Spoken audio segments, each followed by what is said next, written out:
सोचिए, झारखंड का एक छोटा सा कोर्ट रूम, बाहर लोगों की भीड़ और अंदर चल रहा है एक ऐसा केस जो एक बहुत बड़ा सवाल खड़ा कर देता है।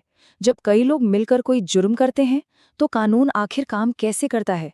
आइए इसी दिलचस्प कहानी के जरिए कानून के एक बहुत जरूरी पहलू को समझते हैं। सवाल बहुत सीधा सा है। जब जुर्म एक हो और करने वाले दो, तो क्या सजा भी बराबर होगी, या फिर कानून हर किसी को अलग अलग तराजू में तौलता है? यही वो कानूनी पहेली है जिसे आज हम मिलकर सुलझाने वाले हैं। तो चलिए कहानी के पहले हिस्से पर चलते हैं, एक साझा अपराध। ये कहानी एक ऐसी चोरी से शुरू होती है जिसने दो दोस्तों की जिंदगी ही बदल दी। कहानी शुरू होती है अजमत से। उसे पैसों की सख्त जरूरत थी। अब उसने क्या किया? उसने अपने दोस्त सोनू के साथ मिलकर एक प्लान बनाया, एक मोबाइल की दुकान में चोरी का प्लान। और एक रात उन्होंने इसे अंजाम भी दे दिया। कई महंगे फोन चुरा लिए, पर उन्हें ये नहीं पता था कि उनकी पूरी की पूरी हरकत एक सीसीटीवी कैमरे में कैद हो रही थी। तो जाहिर है अगले ही दिन दुकान के मालिक ने शिकायत की। पुलिस ने सीसीटीवी फुटेज देखी और अजमत और सोनू दोनों पकड़े गए। अब मामला कोर्ट पहुंच चुका था और यहीं से असली कानूनी दांवपेच शुरू होने वाले थे। चलिए अब कहानी के दूसरे पड़ाव पर आते हैं, अदालत में दुविधा। जो मामला बिल्कुल सीधा साधा लग रहा था वो अब एक बड़ी कानूनी बहस बन चुका था। अब देखें, कोर्ट में दो बिल्कुल अलग अलग बातें सामने आईं। एक तरफ बचाव पक्ष यानी वकीलों ने कहा, हाँ मानते हैं चोरी हुई, पर किसी को चोट पहुंचाने का, कोई फिजिकल नुकसान करने का इरादा तो नहीं था ना। लेकिन दूसरी तरफ सरकारी वकील ने कहा, इरादे से क्या फर्क पड़ता है, चोरी करना, किसी की प्रॉपर्टी को नुकसान पहुंचाना, ये अपने आप में एक गंभीर अपराध है, कानून तो यही कहता है। अब सोचिए, कोर्ट में जो लोग बैठे थे वो भी कंफ्यूज हो गए। भाई जब दोनों ही तरफ की बातें अपनी अपनी जगह सही लग रही हों तो फिर इंसाफ कैसे होगा? कानून ऐसे में क्या रास्ता दिखाता है? और बस इसी उलझन को सुलझाने के लिए कहानी में एंट्री होती है डब्ल्यू डास की। उन्होंने भारतीय न्याय संहिता की एक बहुत ही खास धारा का जिक्र किया।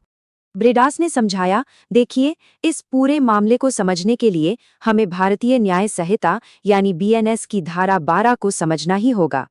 यही वो कानूनी चाबी है जो इस पूरे केस का ताला खोलेगी। तो आखिर ये धारा 12 कहती क्या है? बहुत ही आसान शब्दों में समझिए। ये कहती है कि जब कोई क्राइम एक से ज्यादा लोग मिलकर करते हैं तो कानून ये देखता है कि उस जुर्म में किसका क्या रोल था। मतलब प्लान किसने बनाया, चोरी असल में की किसने, और कौन सिर्फ मदद कर रहा था। और सबसे जरूरी बात यही है, इसका सीधा सीधा मतलब ये हुआ कि सजा सबके लिए एक जैसी नहीं होगी। कोर्ट हर अपराधी की भूमिका को, उसके रोल को अलग अलग देखेगी और फिर उसी के हिसाब से सजा तय करेगी। तो चलिए अब कहानी के चौथे हिस्से पर आते हैं और देखते हैं कि अजमत और सोनू के केस में इस धारा 12 के आधार पर जज ने क्या फैसला सुनाया। जज ने सारे सबूतों को, गवाहों को, हर चीज को बहुत ध्यान से परखा और सीसीटीवी फुटेज से तो सब कुछ शीशे की तरह साफ था। दोनों ने मिलकर प्लान बनाया, दोनों ने मिलकर चोरी की। इसलिए अदालत ने अजमत और सोनू दोनों को दोषी करार दिया। अब जब कोई दोषी पाया जाता है तो सजा क्या हो सकती है? देखिए, ऐसे अपराधों के लिए कानून में जेल भी हो सकती है और जुर्माना भी लग सकता है। कभी कभी तो दोनों ही सजाएं साथ में दी जाती हैं। ये पूरी तरह से कोर्ट पर निर्भर करता है। और अगर हम चोरी से जुड़े कानूनों की बात करें तो इस तरह के जुर्म के लिए 3 से 7 साल तक की जेल हो सकती है। इससे ये भी पता चलता है कि कानून इसे कितना सीरियसली लेता है। तो फिर इस पूरे मामले का सबक क्या है? चलिए कहानी के आखिरी हिस्से में से समझते हैं। सबक, सबकी अपनी भूमिका।